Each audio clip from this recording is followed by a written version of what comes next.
आप सबके प्रभु यीशु मसीह के नाम में जय मसीह। हमारी निरंतर एफिसी के पुस्तक से वचन देखा जाता और आज के वचन में गए पहले आप सबके बीच में हम कुछ आप सबके याद दिलाओ चाहती। हमरे कहूँ न कहूँ ऐसा अवस्था में कबो कबो परल होप शायद जहाँ हमन के बहुत बड़ा नुकसानी भइल बा अथवा ओकर काम के बहुत बड़ा प्रतिफल हमन के भोगे के पड़ल बा और वो प्रतिफल खराब रहल। तब ओकरे बाद में हमन के महसूस भइल बा कि अब हम जब ये काम करब तो होशियारी के साथ में काम करब, काहे से कि हमार बहुत बड़ा नुकसान भइल बा, हमें बहुत भारी प्रतिफल एकर भोगे के पड़ल बा। जैसे कि उदाहरण के लिए हमारे कबो काम पे जाला तो कबो करंट केहू लागल भाई, अगर केहू लाइन मरले हुई तो अगले बेर से का करी, अगर है जवन तार बढ़ियन वो के भी का करी होशियारी के साथ में पकड़ी। और दूसरा उदाहरण बा, अगर केहू बाइक चलाओ तो बाइक से एक्सीडेंट भइल बा, बाइक से गिरल बा लोटल बा तो का करी वो व्यक्ति अगले बेर चलाइले में वो कही अब एक बेर हम गिरल बाटी, एक बेर धोखा खैले बाटी, अब हम गिरे नहीं बा, हमें होशियारी के साथ चलाई बा।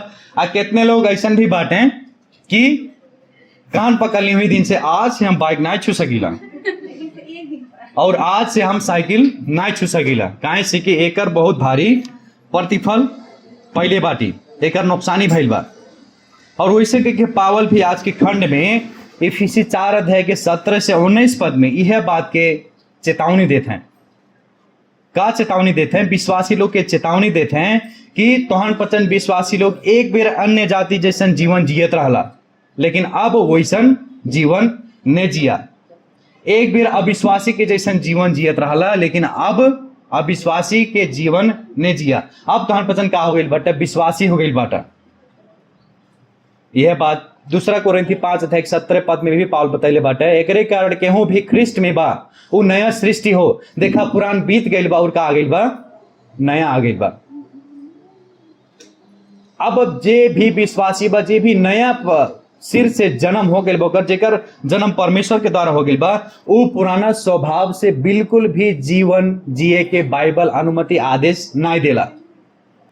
और यह बात पावल एफिसी 4 अध्याय के 17 से लेके 19 पद में बतावत है। का बतावत है?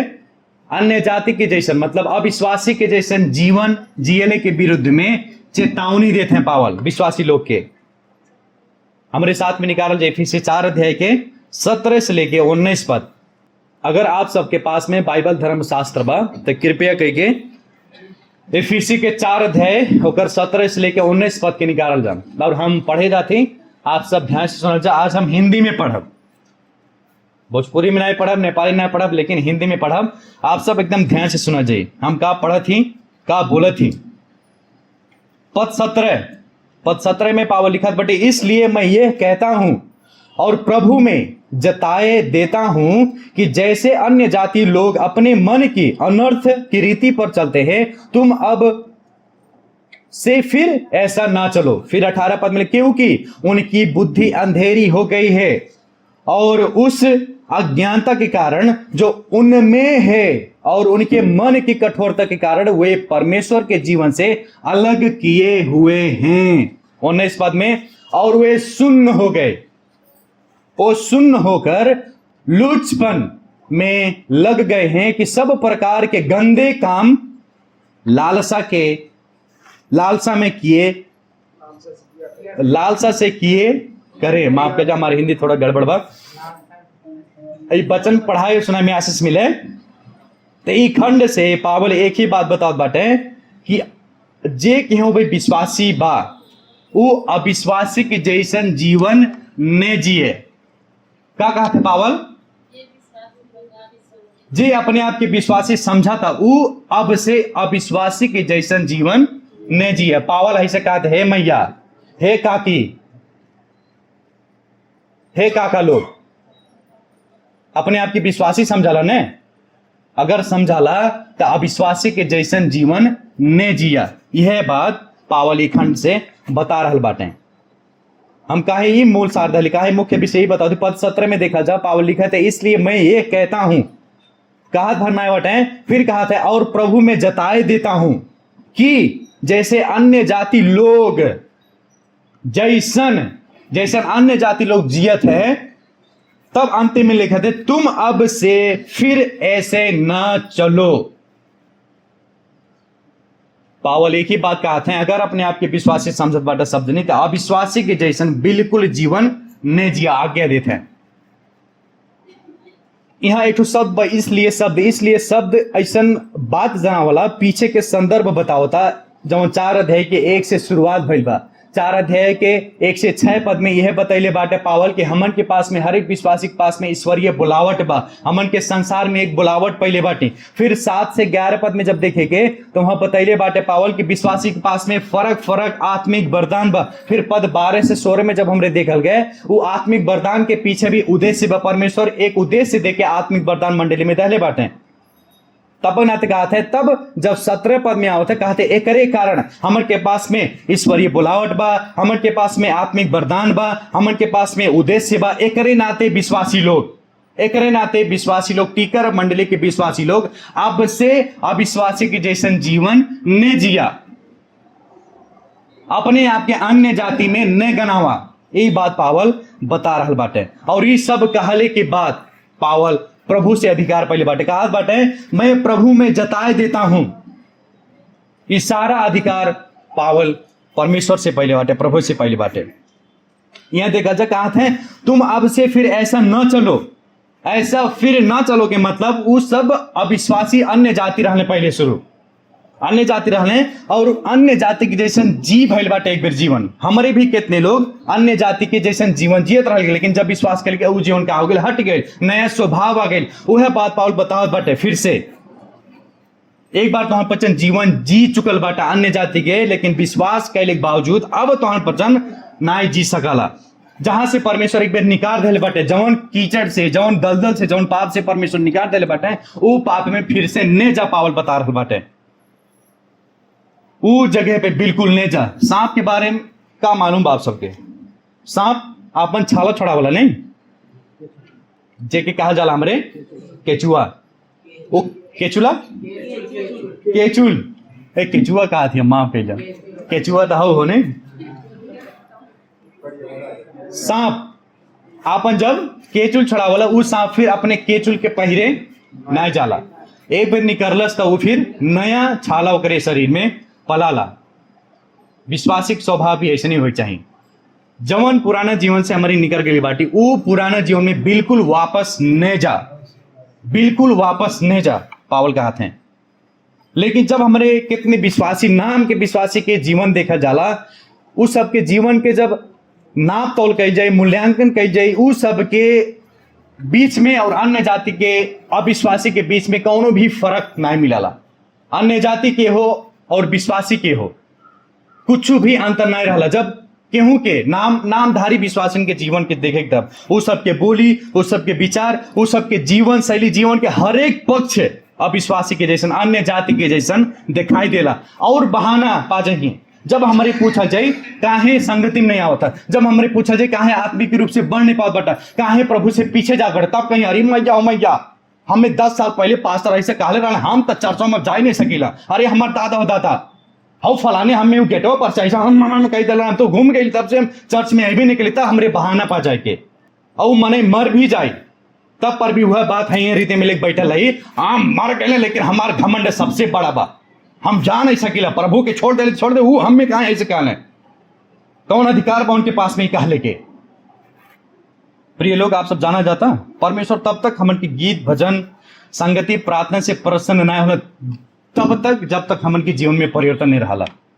परमेश्वर हालेलुया अरे बाबू गीत भजन ना ही देखे न, पहले ही देखबे नहीं करे, हमन के हृदय के देखे न, हमन के जीवन में कितना बदलाव बा, कितना सुधार बा, कितना परिवर्तन बा, ई बात के देखे न। जब ऐसा रहा तब परमेश्वर जीवन से प्रसन्न होले, तब वो जीवन से खुशी होने।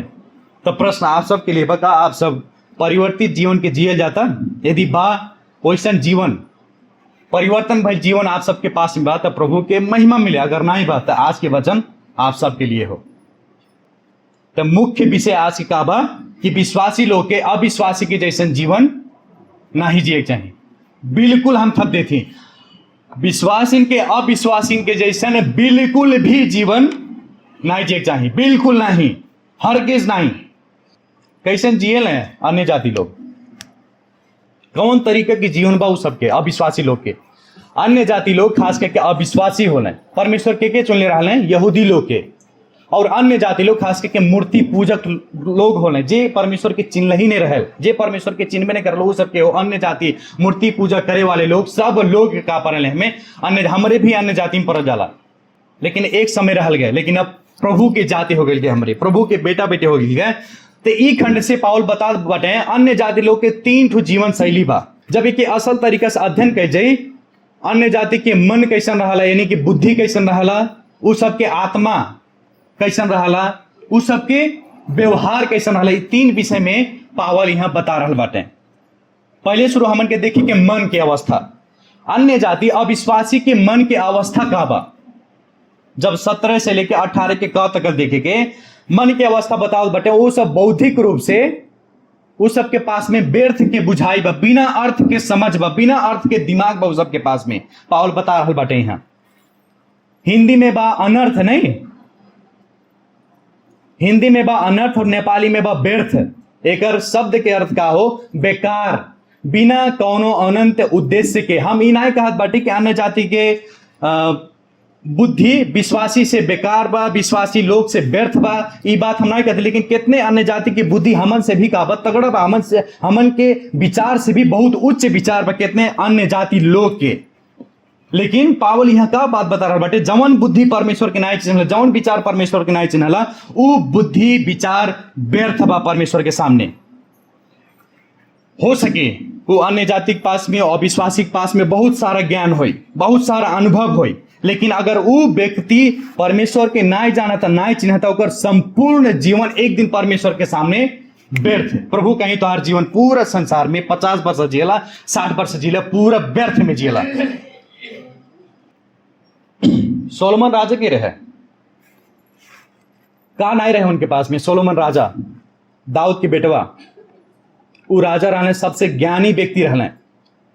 उनके पास में संसार के सब थोक रहल, लेकिन उपदेशक 1 अध्याय के 2 पद में आवत है, कहा बटे व्यर्थ न व्यर्थ, पूर्ण रूप में व्यर्थ, सबई व्यर्थ। उस सब को जांच करने देखे सूर्य के नीचे का हो रहा बा, का चाहिए मनई के जीवन में का आवश्यकता बा, उस सब कुछ अनुसंधान कर जाने, सब कुछ अपने जीवन में लागू कर जाने, देखा जाने। लेकिन अंतिम में पावल अगर केहू जीवन में परमेश्वर ना, केहू परमेश्वर के नाय चिन्ह लेबा, अगर कहूँ बुद्धि परमेश्वर के नाय चिन्हता, तो वो बुद्धि व्यर्थ ही व्यर्थ, अन्य जाति की बुद्धि व्यर्थ बताओ बटे पावल। वैसे कि आज कितने विश्वासी लोग भी, ज्यादा विश्वासी लोग के सोच ई बा कि अभी हमें पढ़ाई करे बा, अभी हमें विदेश जाए बा, अभी हमें बेटवा बिटियन के पाले बा, विवाह करे बा, शादी करे बा। इतना करत करत क्यों मृत्यु हो जाता, संसार छोड़ के चल जाता, जीवन खत्म हो जाता। और उतना समय के अंतर में परमेश्वर के नाय चिन्ह पाते, परमेश्वर के सामने खड़ा होने कहीं परमेश्वर फिर से तुहार जीवन पूरा व्यर्थ में चल गए। तब हमारे का कहे, प्रभु हमार बेटिया विवाहित रहे, ओकर बियाह करे रहे, हमार पढ़ाई नहीं हो पाता, हम पढ़ाई करे के लिए प्रभु। जवन परमेश्वर सब कुछ दहले, जीवन दहले, वह परमेश्वर की जब हमारे नाय चिन्ह पावल जाला, तो हमन की बुद्धि, विवेक, विचार सब कुछ व्यर्थ हो जाला, सब कुछ व्यर्थ हो जाला। काहे व्यर्थ अन्य जाति की बुद्धि? पद 18 में बताओ, क्योंकि उनकी बुद्धि अंधेरी हो गई है, निरंतर रूप से उस सबकी बुद्धि अंधकार बा। के अंधकार कैले बा? 2 कोरिन्थी 4 अध्याय 4 पद में जब देखेंगे, तिनीहरू का विषय में भनौं भने ख्रिस्ट जो परमेश्वर का रूप हुनुहुन्छ, उहाँको महिमाको सुसमाचार तिनीहरूले नदेखुन् भनेर यस संसारको देवले अविश्वासीहरूको समझले अन्धो तुल्याइदिएको छ। शैतान का कैले बा विश्वासी के दिमाग के, बुझाई के, विचार के का कैले बा व्यर्थ बना देले, अंधकार बना देले। यही नाते वो सबके बुद्धि व्यर्थ बा, कहल जाला नहीं हिंदी में बुद्धि भ्रष्ट बा। ये भौतिक अंधकार में लगभग हमरे जब रेंगे पड़ला, शायद बहुत समस्या वाला।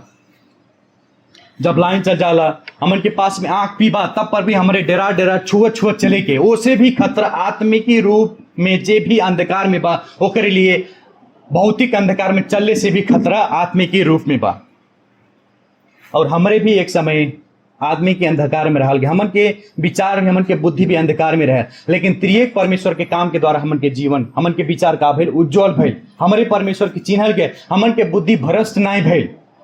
यही नाते प्रिय लोग, आप सबसे प्रश्न हम पूछा चाहती, का आप सबके जीवन संसार के मनइन के जीवन से फर्क बा कि वैसे बा। यदि नहीं बा, यदि अगर अविश्वासी से फर्क जीवन आपकी नहीं बा, यदि अन्य जातिन से फर्क आप सबके जीवन नहीं बा, तो समझ लिया जा परमेश्वर हमन के उद्धार के लिए बाटे, उनके जाने के लिए और उनके लिए जिए के लिए। और परमेश्वर हमन के छोटा मोटा उद्धार नहीं देने बाटे। आप सब बाइबल ध्यान से पढ़ ले बाटे कि नहीं? जब हिब्रू 2 अध्याय के 3 पद में पढ़ा जाए तो वहां लिखल बा, हिब्रू के लिए लिखले बाटे, वो महान उद्धार देले बाटे। महान उद्धार, वैसन कौन उद्धार बटले नहीं बा, पाप से छुड़ा देले बाटे, अंधकार से निकाल देले बाटे, वो महान उद्धार हो। जब हमन के पास में हीरा हाथ में बा, पत्थर के क्यों देखी? जब औरत के हाथ में सोना मिल जाई क्यों पीतर के देखी? प्रभु वह बता रहा बाटे, अरे भाई तो हम पदन के पास में महान उद्धार बा, तो पदन फिर पाप में कैसे जा सकला, फिर कैसे वैसे जीवन बिता सकला? एक माने तो हम पचन अभी तक उद्धार बुझले ही नहीं बाटा, परमेश्वर के त्रिएक परमेश्वर के उद्धार के विषय में अभी तक समझल ही नहीं बाटे। इतना महान उद्धार बा परमेश्वर के, तो हम पदन के अभी उद्धार, महान उद्धार के वैल्यू मालूम नहीं बा। हिब्रू के लेखक बताओ बाटे। और आप सब ख्याल के जा लग नहीं, आप सबके घर पर हो सकल, आप सबके घर परिवार में, आप सबके छिमेक में केहू के मन अभी भी अंधकार में बा। उस सब के लिए एक ही उपाय बा कि आप सब सुसमाचार प्रचार कई जा, उस सबके प्रभु के सत्यता के बताओ जा, प्रभु के उद्धार और मुक्ति के काम बताओ जा, तब जाके वो व्यक्ति ज्योति में आ सकला। ई रहल पहला बात अन्य जातिन के जीवन के विषय में। उस सबके मन कैसन बा? भ्रष्ट बा, वो सब मंद बुद्धि वाले होले, मतलब कि वो सबके बुद्धि ही का बा व्यर्थ के बा। तो दूसरा बात में जब हमने देखे कि वो सबके आत्मा के विषय में का बताओ थे पावल, अन्य जाति लोग के आत्मा कैसन बा, आत्मिक रूप में कैसन बाटे वो सब। पावल लिखते 18 के ख में, वो सब परमेश्वर से का बाटे? अलग बाटे, परमेश्वर के जीवन से का बाटे? अलग बाटे। यहां जब परमेश्वर के जीवन से अलग बाटे के बात बताओ थे, तो भौतिक जीवन, शारीरिक जीवन की बात नहीं बताओ थे, लेकिन क्या बताओ थे पावल? परमेश्वर के साथ के संगति मिलाप के विषय में उस सब के पास बटले नहीं बा, वो सब आत्मिक रूप से मरल बाटे।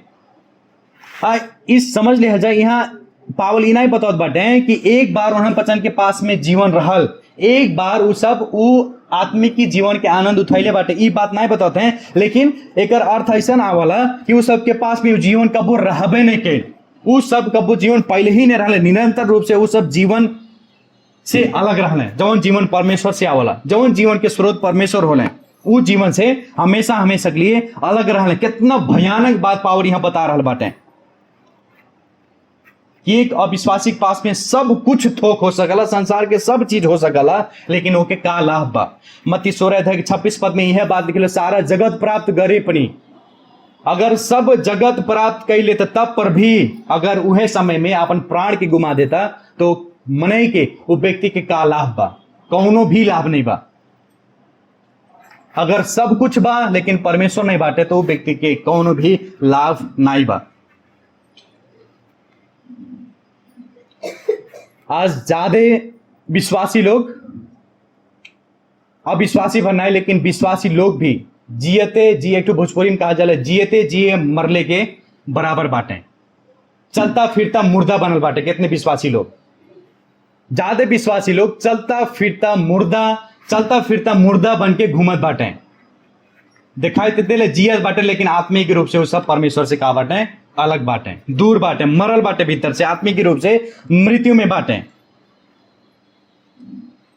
हो सकल वो व्यक्ति संगति में आवत हमारे देखा जाए, हो सकल वो व्यक्ति प्रार्थना करत हमारे देखा जाए, हो सकल वो व्यक्ति बाइबल पढ़त हमारे देखा जाए, लेकिन अंदर से जब हमारे झांका जाए वो व्यक्ति परमेश्वर से बहुत ज्यादा दूर बा, वो जीवन से ही अलग बा अभी तकल। अब यह बता रहा बाटे पावल 2 कारण देत बाटे काहे वो सब परमेश्वर के जीवन से अलग बाटे। पहले कारण उस सबके अज्ञानता के कारण, यही पद में देखा जाए 18 पद में, और उस अज्ञानता के कारण जो उनमें है, पावल कहते हैं उनमें बा, उस सब में, अन्य जाति में, अविश्वासी लोग में अज्ञानता बा। अज्ञानता का अर्थ मतलब का हो? ई अज्ञानता के मतलब उस सबके पास में ज्ञान ही नहीं बा, ई बात नहीं बताओ थे पावल, लेकिन ज्ञान होते हुए भी का बनल बाटे? अनजान बनल बाटे, ये बात बतावत है। इस संसार में ज्यादा लोग मने आज का कहले कि परमेश्वर के हमरे जन्म नहीं कल जाला, लेकिन वास्तव में जब देखा जाए तो वो सब परमेश्वर के का कर लें, जाने लें। रीमा कहा थी, हमारे तो दिमागवा नहीं काम करा था, दाई का कहा थे, हम तो कंफ्यूज हो गए। वो सब जानत हैं फिर जानते नहीं हैं, हैं? हम बताओ थी रीमा, ध्यान से सुनिए। बाइबल धर्मशास्त्र का बतावा था, रोमी 2 अध्याय के 15 पद में ऐसा बतावल पावल लिखत बाटे कि अन्य जाति हरू के पास में, अन्य जाति लोग के पास में व्यवस्था नहीं बा, परमेश्वर के वचन नहीं बा, लेकिन फिर भी परमेश्वर उस सबके हृदय में लिख दहले बाटे। उपदेशक 3 अध्याय की 11 पद में सोलोमन ऐसा लिखले बाटे, परमेश्वर का कहले बाटे मनन के हृदय में अनंतता रख दहले बाटे। रोमी 1 अध्याय के 20 पद में सबसे भयंकर बात लिखले बाटे, वहां को अदृश्य गुण अर्थात वहां को अनंत शक्ति रे ईश्वरीय स्वभाव संसार के सृष्टि देखी नहीं, संसार के सृष्टि से ही जितने भी बनल बस सब कुछ में, सब थोक में परमेश्वर अपने काम के छरलंग स्पष्ट कह दहले बाटे। यही के नाते अंतिम में देखा जाए इतना भयंकर बात कहले बाटे, यही नाते इस सब के पास में कौनो भी बहाना नहीं बा, केहू भी नहीं कह सके कि हम परमेश्वर के कबू सुनबे नहीं के लिए, कबू चिन्हबे नहीं के लिए, कबू जानबे नहीं के लिए, केहू पास में कौनो भी बहाना नहीं बा। परमेश्वर पहले शुरू प्राकृतिक में अपने आप के प्रकट कर देले बाटे, और दूसरा बात मनन के हर एक मनन के हृदय में भी, विचार में भी अपने आप के का कह देले बाटे, प्रकट कर देले बाटे। लेकिन अन्य जाति लोग अपने पाप के कारण परमेश्वर के बारे में, परमेश्वर की जीवन के बारे में अज्ञान बाटे, जान के भी अनजान बनत हैं।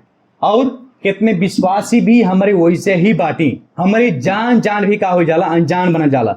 कबो कबो हमारे जब सड़क में जाए जाए, कहूँ ऑफिस में जाए जाए, वहां निषेधित कुछ लिखल रहा, कहूँ लिखल रही प्रवेश निषेध, वहां प्रवेश कैल मना बा। कहूँ कहूँ रोड पे जाए जाए तो नो पार्किंग लिखल रहा, कहूँ कहूँ बोतल में विष जहर वाले बोतल में लिखल रही ई जहर हो। लेकिन जान जान हमरे का कह जाला, उसे खेरवार कह जाला। रोड बना था आगे आगे गढ़ा बा, अगर आगे जाइबा तो एक्सीडेंट हो जाए लिखल बा, लेकिन हमन के मन में कुछ बा अभिन पाप घमंड, का फर्क करी हम तो हम होली ना, हम तो चल जाते हैं। जब नो पार्किंग में पार्किंग है, पुलिस आके गाड़ी उठा ले जाएगी। जब पार्किंग प्रवेश निषेधित एरिया में हमरे जाके, क्षेत्र में जाके, तो वहां भी हमन के पास में कुछ खतरा के सामना करे पड़ला। तो जब खतरा का सामना करे पड़ी तो हमारी उठ जाए, हमसे कम के बा, हमारे पास में सोर्स फोर्स नहीं बा, पावर नहीं बा, पैसा नहीं बा, अब बा तो आप नौकरी ऐसे चुटकी में गायब करा दे भाई से। पाप के कारण ऐसा निषेधित बात हमरे जान के भी का के जल देखले पे भी हमरे खतरा के मोल लिहल जाला। और कितने विश्वासी लोग भी प्रभु के वचन तो रोज सुने लें, परमेश्वर के बारे में बराबर सीखत हैं, लेकिन वो सब सत्यता वो सबके जीवन में बिल्कुल नहीं बा। विश्वासी 2 किस्म के बात हैं। एक विश्वासी जवन यहाँ से वचन सुन के जही, वो घर में मनन करी, घरे जाके अपने घर परिवार में सिखाई, आज हमन के वचन ऐसे सिखल गए, ऐसे सुनल गए, ऐसे ऐसे जिए बा। लेकिन एक किस्म के विश्वासी ऐसा रहले, कुछ भी कही दे, वचन क्या हो, उससे का फर्क पड़ी, वचन ये का फर्क पड़ी। अरे वचन किताब हो, तबे तो लिखल बा, बाइबल में लिखल बा, और जन के करत है, क्यों करत है बतावा, हम काहे करी, हम के होली। तो विश्वासी 2 किस्म के बात हैं, एक तो वचन के पालन करे वाला, एक तो वचन के अवहेलना करे वाला। एक नाते प्रिय लोग, हमन के परमेश्वर के बारे में ज्ञान भर बिटोरे नहीं बा, लेकिन वो ज्ञान के अपन जीवन शैली बनाए बा। यदि परमेश्वर के जाना जाता सचमुच में परमेश्वर के जीवन के जाना जाता, यदि परमेश्वर के नहीं जाना जाता तो सचमुच परमेश्वर के जीवन के बिल्कुल नहीं जाना जाता। यदि परमेश्वर बाटे आपके पास में तो जीवन बा, यदि परमेश्वर आपके पास में नहीं बाटे तो जीवन बिल्कुल नहीं बा। दूसरा कारण बतावत है कि वो सबके अज्ञानता के कारण, और दूसरा कारण बतावत है वो सबके हृदय के कठोरता के कारण का बाटे, परमेश्वर के जीवन से अलग बाटे, और उनके मन की कठोरता के कारण। कठोर शब्द के अर्थ ऐसा दिखाई देला कि एक ठो मोट छाला के पत्र। आप सब में से केहू मेहनत के, हम केहू हाथ गोड़ छाला देखले बाटी, केहू आप सब मेहनत के काम जब कई जाला तो शायद यहाँ मोट मोट छाला पर जाला, यहाँ भी होई, गोड़े में भी होई, तो वो छाला में कुछ असर नहीं पुगाला। वह बात पावल बतावत बटे अन्य जाति के मन का हो गइल बा, कठोर हो गइल बा, पत्थर के हो गइल बा। वो चाहे जौन कहिला चाहे जौन बताला, वो सबके हृदय में घुसे वाला, वो सबके कान में घुसे वाला बटल नहीं बा, ये सब बात बुझबे नहीं करी। वह तस्वीर पावल यहाँ भी बतावत बाटे। परमेश्वर के जीवन से अलग बाटे, काहे से कि उ सबके हृदय कठोर बा। और हमन के भाषा में एक ठो शब्द बा, कहले नहीं हेहर हो नहीं, उहे बात पावल बतावत बाटे। पावल कहते हैं अन्य जाति के मन हेहर हो गई बा, अन्य जाति लोग हेहर हो गए हैं, यही नाते परमेश्वर के जीवन से अलग बाटे। कितने लोग जब हमारे परमेश्वर के बारे में बताए के, परमेश्वर के बारे में सिखाए के, परमेश्वर के जीवन के बताए के, ते ने बुझी ही, ने सुनी ही, ने हो पे मनन करी ही, और परमेश्वर के जान के भी उनके दिहे वाला महिमा हमारे ना दे पावल जाला। अन्य जाति लोग ना दे पावल है। कारण एक ही बा कि उ सबके मन का भइल बा कठोर बा। प्रस्थान के पुस्तक आप सब पढ़ लिख गए, 4 बेर परमेश्वर कहले बाटे, परमेश्वर का कहले बाटे, फारो के हृदय का कहले बाटे कठोर बनेले बाटे, हेहर बना देले बाटे। वो अपने आंख से देखा तो परमेश्वर का गई रहल बाटे, सब कुछ कह रहे, लेकिन फिर भी हम राजा होली, हमरे जैसन के बा, हमसे ऊपर कौन परमेश्वर रहले रे इजरायली लोग, कि हूँ तोहार परमेश्वर, हम राजा होली मिस्र के, हमसे बड़े केहू नहीं बा। और एक समय प्रिय लोग, हमन के हृदय भी का रहल कठोर रहल, हमन के हृदय भी हेहर रहल, लेकिन परमेश्वर अपने प्रतिज्ञा के का कैले पूरा कैले। इजाक के 36 अध्याय के 26 में ऐसा लिखल बा, परमेश्वर प्रतिज्ञा कैले रहले, हम तो हम पसंद के एक चुका देव, नया हृदय देव, और तोहन पचन के भीतर एक नया आत्मा डाल देव। तोहन पचन में से जौन पत्थर के हृदय बा ओके निकाल के हम का करब, ओकरे सट्टा में ओकरे जगह पे हम मांस के हृदय देव। प्रिय लोग, अलौकिक काम हुई, चमत्कारिय काम उनके भीतर जौन भइल बा। यही नाते आप सब जितने भी बाटी, सब जनी इस काम के लिए परमेश्वर के धन्यवाद दिया जा, और ये बात के जाना जा जौन मन बा, ये हृदय जब कहते हैं हाई भौतिक हृदय के बात नहीं बताओ, जौन हमन के भीतर ढुक ढुक ढुक ढुक करता, ये बात नहीं बताते, लेकिन हृदय के मतलब सारा विचार, सारा सोच, सारा समझ, सारा भावना जहां से जागृत होला। और यह बात मत्ती 15 अध्याय में और मरकुस 7 पद में भी प्रभु बतैले बाटे कि सब बुराई के जड़ का हमन के हृदय हो। सब बुराई के जड़, जितने भी कुकर्म, जितने भी गंदा काम बा, सब कुछ विचार कहां से निकलला, हृदय से हमन के निकलला। ताहे मुटु की बात नहीं करत है, लेकिन भावना के बात करत है, विचार के सोच के बात करत है पावली है। यही नाते आप सब अपने हृदय के सुरक्षित और जांच रखल जा, जांचते रह जा आपके हृदय। और एक बात और जान ले जाए, यदि आप सबके हृदय कठोर बा, क्योंकि हृदय कठोर बा कि नाई बा, कैसे जान पाए हमरे विश्वासी भइले नाते, कैसे जान पाओ जे आप सब? अगर केहू के पास में कठोर हृदय बा, कैसे जान पाओ जे? बताओ जा कैसे? अगर चर्च में कोनो विश्वासी आवता, कैसे जान पाओ जे वो व्यक्ति के मन हेहर बा, कठोर बा? एक के ठू तरीका बा, जब परमेश्वर के वचन सुन के भी साइड लगा दे।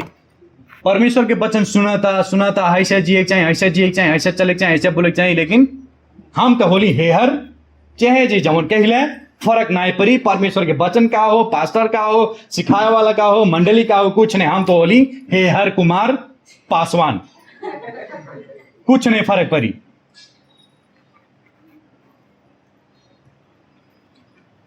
अगर कौनो व्यक्ति के हृदय कठोर नहीं बा, मतलब वो परमेश्वर के वचन के अनुसार जीवन जियता। परमेश्वर बार बार फारो राजा कहले बाटे ते ऐसे ऐसे करे, लेकिन फिर भी ओकर मन हेहर हो जाता, परमेश्वर के वचन के विरुद्ध में ही चलाता। यह प्रमाण हो, अगर केहू परमेश्वर के विरुद्ध के वचन में, अगर केहू परमेश्वर के वचन के विरुद्ध चलाता, तो वो व्यक्ति के मन का बा हेहर बा, कठोर बा। यह एक प्रमाण हो। ये रहा दूसरा बात अन्य जाति के विषय में। पहला बात का हो, अन्य जाति मतलब अविश्वासी के जीवन शैली कैसन बा। पहला बात का हो, उस सब के पास में व्यर्थ के बुद्धि बा, समझ बा। और दूसरा का देखल गए, अविश्वासी लोग का बाटे परमेश्वर के जीवन से अलग बाटे, जीवन रहित बाटे। और अंतिम बात जब हमारे देखे के यहाँ बात बतावत हैं पावल, तब तीसरा में जब आवत है 19 पद में उन सबके व्यवहार के विषय में, नैतिकता के विषय में बतावत हैं। उस सबके व्यवहार अब कैसन बा, पहले मन, आत्मा, अब उस सबके जीवन उ सबके व्यवहार, बाहरी व्यवहार कैसन बा, ई बात के बता रहल बाटे पावल। पद 19 में देखा जा, यहाँ लिखल बा और वे सुन्न होकर लूचपन में लग गए हैं कि सब प्रकार के गंदे काम, देखा जा, सब प्रकार के गंदे काम लालसा से किए करें। तो यहाँ व्यवहार की बात करत बात है, तो वो सबके व्यवहार कैसन बा, पूरा पाप में भरल बा। उस सबके नैतिकता कैसन बा, पूरा पाप से भरल बा। यहाँ जो सुन्न शब्द बा ओके ख्याल कीजिए, हिंदी में सुन्न बा नहीं, नेपाली में का बा 19 में कठोर बा, लेकिन हिंदी में और बढ़िया बा सुन्न। इस सुन्न शब्द का हो एक मेडिकल शब्द हो, शायद जे मेडिकल में हॉस्पिटल में काम करला हो के एकर अर्थ और स्पष्ट से मालूम है। शून्य के अर्थ का हो, हमन के मेडिकल में जब कोनो मनई आवले चीरा लागल रहला, ऐसे कटल रहला, तो का कइल जाला, हमन के शून्य के सुई लगावल जाला। जब शून्य के सुई वहां लागला तब दर्द महसूस नहीं होला, तब चाहे ओके काटा, चाहे ओके सिया, चाहे ओपे कुछ भी करा, ओकर दर्द महसूस नहीं होला। तो इसे कह के यहाँ पावल बतावत बाटे कि अन्य जाति के व्यवहार, अन्य जाति के जीवन पूरा शून्य हो गई बा। उस सब के पावल यहाँ बतावत बाटे आत्मिक रूप से, आत्मिक की बात बतावत है। पहले शुरू के बात में कहा बाटे उस सब के पास में न तो पीड़ा बा, न शोक बा, न लाज बा। अब जेकरे पास में न तो शोक बा, न लाज बा, न पीड़ा बा, वो ओकर जीवन कैसे नहीं, तब आगे देखा होती, देखा जा, लुच्चापन में लग गए हैं। तो फिर कहा था कि सब प्रकार के गंदे काम लालसा से किया करे। देखा जाता जो सुन बछालो चाहे जो ना बोके कह दे, ओके ने लाज लागी, ने पीड़ा लागी, ने दुख लागी, ने कुछ हो सके कि अन्य जाति के जीवन पूरा सुन हो गई बा। एक ना तो उस सब के जीवन पूरा पाप से भरल बा।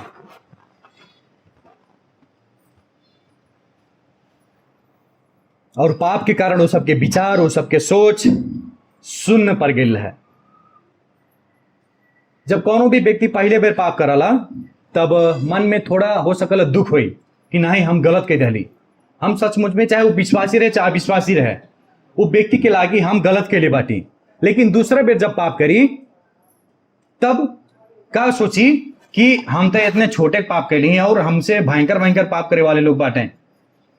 न्यूज देखी, समाचार देखी, तो ओकर मन का हो जाए बदल जाए। तो ऐसे कह जब दूसरे की तुलना करके पाप करला तो ओकर वो पाप का हो जाए बानी पड़ जाए।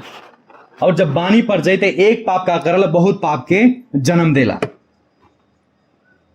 और अपने आप के वो व्यक्ति का कह देला पाप के नियंत्रण में डाल देला, पाप ओके चलाए लगाला। और तब जब पाप ओकरे ऊपर हावी हो जाए, जब पाप में जीवन जिए लगी, वो व्यक्ति के न तो कोनो लाज रही न शर्म रही, वो सब प्रकार के कुकर्म करते रहे। और चौराहे में जाके जहां मर्द लोग बैठे, जब कॉलेज में जवान लोग जाए, तब गंदा गंदा बात, हम हेकरे साथ में ऐसे कैले, होकरे साथ में वैसे कैले। आजकल संसार इतना आगे चल गई, बट टीवी शो में, समाचार में जाके खुला रूप में सामाजिक सार्वजनिक रूप से बतावले अपने कुकर्म के बात, हम ऐसे कैले, हमें कुछ नहीं फर्क पड़ल, हम अपन जीवन ऐसे जीला। अन्य जाति की जीवन ऐसे रहे। पावल कहते हैं वो सब जानवर जैसन व्यवहार करत रहना। और ये सब बात अपन कुकर्म के बाद गर्व के साथ में बताई ही कि हम ऐसे ऐसे कैले बाटी। पाप जब नियंत्रण हो जाला, जब कोनो व्यक्ति पाप के नियंत्रण में हो जाला तो वो एक पाप में संतुष्ट नहीं रहला, वो जीवन में नाना प्रकार के पाप करते रहे, ओह में आनंद ले।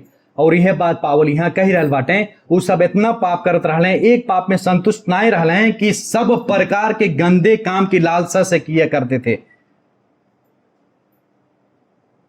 जब यहाँ लिखल बा सब प्रकार के गंदे काम, खास करके यहाँ पावल एक बात बतावत हैं कि यौन पाप के विषय में बतावत हैं, शारीरिक संबंध के विषय, शारीरिक संबंध के पाप के विषय में बतावत हैं। वो सब पाप के कारण जानवर बन गए रहले, जानवर के जैसे व्यवहार कर। मालूम न्यूज देखा जाला आप सब, 8-8 महीना के बच्चिन के, हम सब बात नहीं बताओ थी, लेकिन कबू ख्याल के जाला सब बतिया। 8 महीने के, 1 साल के, 2 साल के, 4 साल के लइकन के कुकर्म करके वो सबके हत्या कैले बाटे। वो सबके शरीर के आधा आधा कह देले बाटे। जनावर से भी बदतर हो गई बाटे। ई बात बताते ही नाते पावल कहा था कि तोहन पचन विश्वासी होला, बिनती बा हमार के अविश्वासी के जैसन जीवन न जिया, अविश्वासी के जैसन बिल्कुल भी न सोचा, अविश्वासी के जैसन बिल्कुल भी व्यवहार न करा। तोहन के पचन के पास में बुलावट बा, हम हाथ जोड़ा थी, पावल कहा थे।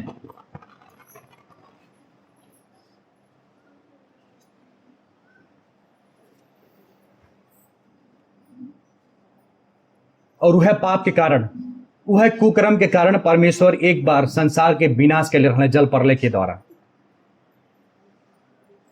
पाप इतना बढ़ गया है, बाइबल में लिखल बा कि स्वर्ग तकल वो आवाज जात रहे, इतना कुकर्म बढ़ गए ही ना तो परमेश्वर निर्णय कैले कि हम जवन संसार बने रहे वो संसार क्या करब, खत्म करब।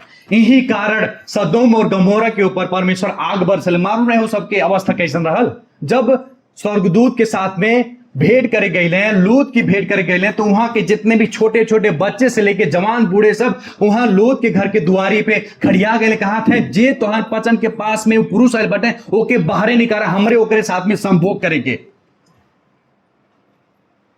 पुरुष होके कहा थे पुरुष के साथ में हम शारीरिक संबंध रखब। ऐसा अवस्था रहल अन्य जाति लोग के, मालूम बा। लूत कहते नहीं ऐसा नहीं करा, बिनती बा हमार बिटिए बाटिन विवाह नहीं भइल बा, उ सबके ले जा जवन खरेक बन बखरा, लेकिन उ सबके हमार पहुना वाले छोड़ दा।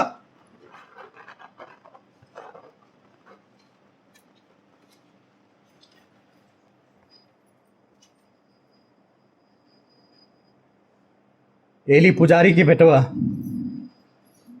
जी मंदिर में सेवा करत रहले,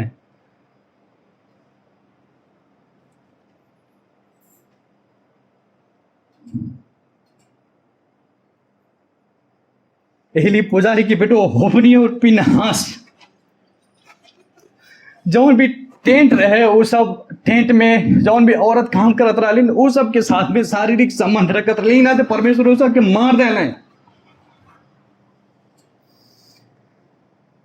और यह समस्या कोरिन्थी के मंडली में भी रहल। प्रिय लोग,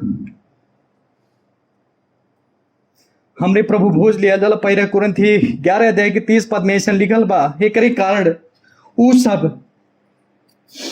कुरिन्थ के मंडली में भी यह समस्या रहल। एकरे कारण उ सब ज्यादा दुर्बल और रोगी भी भइल बाटे, और कितने लोग सुत भी गइल बाटे। पावल बतावत है उ सब के जीवन अन्य जाति के जैसन रहल, फिर भी प्रभु भोज लेत रहे, फिर भी प्रभु भोज में शामिल होत रहे। पावल बताते वह पाप के कारण वो सब दुर्बल भइल बाटे। मालूम बा कितने लोग के जीवन में दुख आवला, कितने लोग के जीवन में शारीरिक रूप से कमजोर होले, बीमारी आवला। काहे? ये परमेश्वर के न्याय हो। और फिर अंत में लिखले बाटे वो सब सुत गइल बाटे, मतलब मंडली की व्यक्ति मर गइल बाटे प्रभु भोज में शामिल भइली के कारण। जीवन चाहे जैसे जियत रहने, फिर प्रभु भोज में जाके शामिल होते हैं नाते प्रभु सबके मार देले बाटे। और यदि प्रिय लोग आप सबके जीवन भी अन्य जाति के जैसन बा, आप सब भी चाहे जवन तरीके से जीवन जियल जाता, समझ लीजिए जब प्रभु के न्याय आप सबके ऊपर पड़े वाला बा। मालूम बा परमेश्वर एक एक जनिक साफ करेले। कैसे साफ करेले? जे भी मंडली के लिए हानिकारक बा, जे भी परमेश्वर के मंडली के लिए, परमेश्वर के दुल्हे के लिए हानिकारक बा, वो व्यक्ति के परमेश्वर मंडली से अलग करे लें, उठा ले जाने। और सब मृत्यु न्याय के कारण नहीं होला, क्योंकि मृत्यु दूसरे कारण से भी होला। लेकिन जौन व्यक्ति मंडली के साथ में खिलवाड़ कर रहा बा, जौन व्यक्ति मंडली के साथ में मजाक कर रहा बा, जौन व्यक्ति परमेश्वर के वचन के साथ में मजाक, जौन व्यक्ति परमेश्वर के वचन के विपरीत में चला था, वो परमेश्वर एक दिन ओकरे ऊपर न्याय अवश्य पड़ी। और यह बात हम फायर ग्रुप में खड़ा हुए वालन के भी सिखाईला। हम बार बार कहिला, अगर तुम पतन के जीवन में जे भी लीडिंग करता, जे भी गीत गाता, जे भी गिटार बजाता, अगर तुम पतन के जीवन में पाप बा, ता हम हाथ जोड़ा थी, यहाँ आगे टैलेंट शो न करा। टैलेंट दिखाए वाला जगह नहीं हुई, परमेश्वर के पवित्रता से खिलवाड़ करे वाला जगह नहीं हुई। परमेश्वर पवित्र बाटे, हमन के भी पवित्र भाई जरूरी बा। जे भी पाप में जीवन जियता प्रिय लोग, अभी भी समय बा, अभी भी मौका बा, अपने सारा पाप से पश्चाताप के लिए जा। कहीं ऐसा नहीं हो परमेश्वर की न्याय आप सबके ऊपर आवे और आप सब संसार से विदा हो जाएगा, और आप सब अब अविश्वासी नहीं हो जाला, विश्वासी हो जाला। यही नाते पाप से भागे वाला विश्वासी बना जा। केकरे जैसन? यूसुफ के जैसन। पोतीफर के पत्नी कहा सा हमारे संगरी सूता, तू बहुत नीक बाटा, तू बहुत सुंदर बाटा, हमारे संगरी आवा, रात बितावा। लेकिन यूसुफ कुछ भी नहीं सोच समझ के अपन कोट वोट निकाल के अगले भाग गई। वैसे विश्वासी बने, पाप से भागे वाला विश्वासी बना जा। पाप में आनंद लिए वाला विश्वासी ने बना जा। पाप के नजीक, पाप के नीचे चलल उतने खतरा बा जितने खतरा पहाड़ के किनारे गाड़ी चलावल। के गए वो पहाड़ के किनारे, ऊंचा ऊंचा पहाड़ के किनारे गाड़ी में बैठ के, क्यों भाई? यहाँ सब लगभग ढेर जन गए हुई नहीं। कितने जन गाड़ी में बैठल रहे तो हाथ पकड़ ले, प्रार्थना कर, प्रभु हमारी ने मरी, गिरिल गिरिल गिरिल गाड़ी गिरिल गिरिल। जितने किनारे जाए पहाड़ के किनारे उतने हमन के जीवन के लिए खतरा बा। वैसे पाप के किनारे हमरे जितने जाए उतने हमन के आत्मिक जीवन और शारीरिक जीवन दोनों के लिए खतरा बा। नहीं नाते पाप से भागे वाला, पाप में आनंद न लिए वाला विश्वासी बना जा। याद रखा, जब पाप आप सबके कहां बा? दुआरिये पे। उत्पत्ति के पुस्तक में बतैले बाटे कैन के परमेश्वर, पाप तो पचन के कहां बा? ही दुआरिये पे बा। कब कैसे कहां का हो जाए कुछ भी नहीं मालूम। कब मने के दिमाग बदल जाए, के देख के सोच के केहू भी नहीं मालूम बा। पाप तो पचन के दुआरिये पे बा। बुलावा था हमार भांजी बाटिन ऐसे ऐसे के बुलावेलिन, सिखत बाटिन पापो ऐसे ऐसे के बुलावाला, बहुत नीक से बुलाई। हमन के लागे अरे दादा कितना नीक से बुलावत, तो बहुत सुंदरी। पोतीफर के पत्नी भी बुलावल ऐसे ऐसे बुलाई, ऐसे पाप ऐसे बुलाई। और देखा जाए आप में, आपके पाप में गिराया वाला वो व्यक्ति भी हो सकला, चर्च के व्यक्ति भी हो सकला, बाहर के व्यक्ति भी हो सकला, और अपने आप स्वयं भी हो सकल जाला। आपके मोबाइल भी हो सकला, आपके से बात कर जाला वो व्यक्ति भी अगर जान जाए जाता, वो व्यक्ति आपके लिए हानिकारक बा। अगर जान जाए जाता चर्च में भी ये व्यक्ति से हमें हानिकारक बा, हमारे आत्मिक जीवन के लिए नुकसानी बा, तो वो व्यक्ति से अगले शनिचर से भैया लम्बे से जय मसीह, तू हार बैठा हम यार बैठा नहीं कहा जा, बल्कि आस्ते आस्ते होके उसे संबंध का गई जा खत्म हो गए। नहीं, हमार जीवन के लिए वो व्यक्ति हानिकारक बा भाई। हम उतना घनिष्ठता में नहीं रह सकीला। टाटा बाय बाय कह दे जा, हमें माफ कह जा।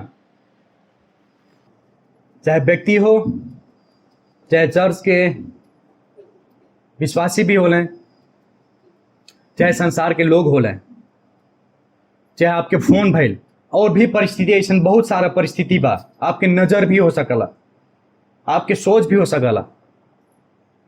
अगर कोनो भी चीज आपके पाप में गिराए हो जाता तो वो चीज के कागजा अपने जीवन से हटा दे जा। प्रभु का कहले बटे सुसमाचार के पुस्तक में, अगर तोहर दाहिना आंख का कराता, अगर आंख पाप कराओ तो क्या करा? ओके निकाल के फेंक दा। अगर हाथ पाप कराओ तो क्या करा? काट दा। घरे जाकर हंसिया नहीं उठा रही सब जनी। यीशु बता रहा बाटे आत्मिक रूप से जौन भी चीज आप सबके जीवन में बाधा लाओ तो उस सबके का कह जा अपने जीवन से आस्ते आस्ते दूर कह जा, दूर कह जा, दूर कह जा। और एक बात आप सब ध्यान सुना जब प्रिय लोग, जौन व्यक्ति पाप में जिए तो वो परमेश्वर के लिए कभी भी नहीं जी सकी, और परमेश्वर के लिए जिए वाला व्यक्ति कभी भी पाप में नहीं जी सकी। और रोमी 6 अध्याय की 11 पद में भी पावल यह बतैले बाटे, ऐसे ही गरीब यही नाते तोहर पचन भी मतलब विश्वासी लोग भी अपने आप के पाप के लिए मरल, लेकिन ख्रिस्त यीशु में परमेश्वर के लिए जीवित भइल बाटी कह के ठानल आवश्यकता बा। तो प्रिय लोग, हमन के पाप के लिए ना मरल बाटी, हमारे पाप के लिए ना जिया जाता, लेकिन प्रभु हमन के पाप के लिए मरले और पाप के जाल से, बंधन से का के लिए स्वतंत्र कह देने। अब हमारे केकरे लिए जिया जाता? प्रभु के लिए, परमेश्वर के लिए। इस सारा जीवन प्रभु और परमेश्वर के लिए हो। प्रिय लोग, एक नाते आप सबके बोली, आप सबके विचार, आप सबके सोच अब से अन्य जाति के जैसे नहीं, लेकिन नया सृष्टि भइल व्यक्ति के जैसन हो चाहिए, विश्वासी के जैसन हो चाहिए। वचन के अनुसार जीवन जियल जा, प्रभु के आज्ञा के अनुसार जीवन जियल जा। और परमेश्वर अवश्य, पवित्र आत्मा परमेश्वर अवश्य आप सबके सहायता करें। ये जीवन हमारे अकेले नहीं जी पाएगी, विश्वासी के भी सहायता पड़ी, पवित्र आत्मा परमेश्वर से भी प्रार्थना करे पड़ी और आपकी इच्छा भी रहे पड़ी, तब जाके अन्य जाति जैसे नहीं, अविश्वासी जैसे नहीं, लेकिन विश्वासी के जैसे जीवन जी सकल जाए। आज हमरे प्रार्थना करेंगे। प्रभु धन्यवाद हो, महान सर्वशक्तिमान जीवित परमेश्वर, आपके हम धन्यवाद देती। सचमुच में परमेश्वर हमारे एक समय अन्य जाति रहल गए, मूर्ति पूजक रहल गए, नाना प्रकार के बेविचार में अपन जीवन के जियत रहल गए, लेकिन परमेश्वर आपके प्रकाश भेज, आपके आत्मा, आपके एकमात्र प्रिय पुत्र, आप स्वयं परमेश्वर, त्रिएक परमेश्वर मिलके हमन के मन, विचार, बुद्धि, आत्मा, जीवन के सब कुछ के सुधार दियल के परमेश्वर। यूहन्ना कहले बाटे हम घटत जाएं लेकिन प्रभु हम में बढ़त जा। परमेश्वर यह आंट, यह विश्वास हर एक विश्वासी के होए चाहिए, यह संकल्प हर एक विश्वासी भी होए चाहिए कि हम घटत जाए, हमारी इच्छा घटत जा, हमार सोच घटत जा, हमार विचार घटत जा परमेश्वर, लेकिन परमेश्वर आपके वचन, आपके अनुग्रह, आप स्वयं हमारे जीवन में बढ़त जाए परमेश्वर। धन्यवाद हो प्रभु। यहाँ जितने भी विश्वासी बाटे परमेश्वर, एक ही विनती प्रार्थना हम कहीं चाहती, ये सब लोग अब से, आज से, अभी से अन्य जाति की जैसे नहीं, लेकिन प्रभु के जाति के जैसे जीवन जी सकें। सबके मन, बुद्धि, विवेक, आत्मा, नैतिक जीवन सब कुछ हम आपके हाथ में रखती प्रभु। सब लोग के पवित्र आत्मा सहायता कर जा। ये विनती और प्रार्थना उद्धारकर्ता, मुक्तिदाता प्रभु यीशु मसीह नाम से थी। आमीन।